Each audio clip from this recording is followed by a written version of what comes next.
এখানে game master বলো কোন তরমুজের ভিতরে মূর্তি রয়েছে? মূর্তি এই তরমুজে রয়েছে, এটা ওটা। ওখানে নিচে থাকা লোকটি সরে যায়। আরে বুঝে শুনে বলো। আরে বুঝে বলছি, এখন তুমি এটা উঠাও। আচ্ছা ঠিক আছে, তোমার বিষয় ওটা। আরে এই যে ইয়েস, আমি তো জিতে গেছি। বের করো তুমি এখন আমার 10,000 টাকা। এই যে না তোমার 10,000 টাকা। আজকের দিনটাই লস হয়ে গেল।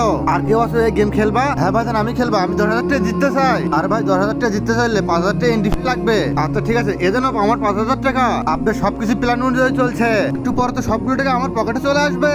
আর এবার বলো মূর্তি কোন তরমুজের ভিতরে রয়েছে? মূর্তি তো এই তরমুজের ভিতরে রয়েছে, এটা উঠাও এটা। দারুন ভাইজান আপনি তো ভুল বলতেছেন। আরে মূর্তি তো এই তরমুজে না, মূর্তি তো এই তরমুজে রয়েছে।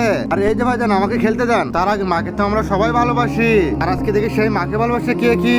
এই ভিডিওতে লাইক দিয়ে চ্যানেলটিকে সাবস্ক্রাইব করে দিয়ে যায়। আর আসলে আমি দেখতে চাই তুমি তোমার মাকে কতটুকু ভালোবাসো। আর কমেন্টে অবশ্যই তুমি মা লিখবে।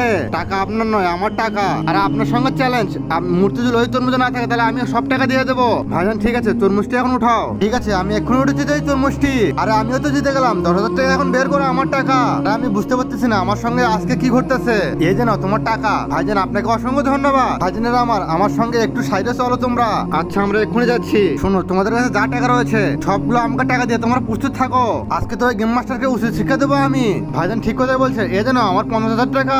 এ যেন আমার ভাই 30,000 টাকা। এ যেন আমার 15,000 টাকা। আর যে এই যে আমার 30,000 টাকা। এখন চলো সবাই। প্রিয় বন্ধুরা মোট কত টাকা হলো তা কমেন্টে জানিয়ে দিও। এ যেন ভাইজান আমার সব টাকা আমি গেমে লাগাবো, সব টাকাগুলো। তো ঠিক আছে, তাহলে তোমরা ওদিকে ঘুরে দাঁড়াও। এদিকে গেম মাস্টার বলে আরে চল এখান থেকে ভাগ, এখান থেকে তাড়াতাড়ি। এই যে ভাইজান হয়ে গেছে, চলো পিছনে মুখে ঘুরে দেখি। আর এই যে গেম মাস্টার আবার কোথায় চলে গেল এখান থেকে? হারামখোর সব তোর অতি লোভের কারণে আমাদের টাকা চলে গেল, সবগুলো টাকাই তো।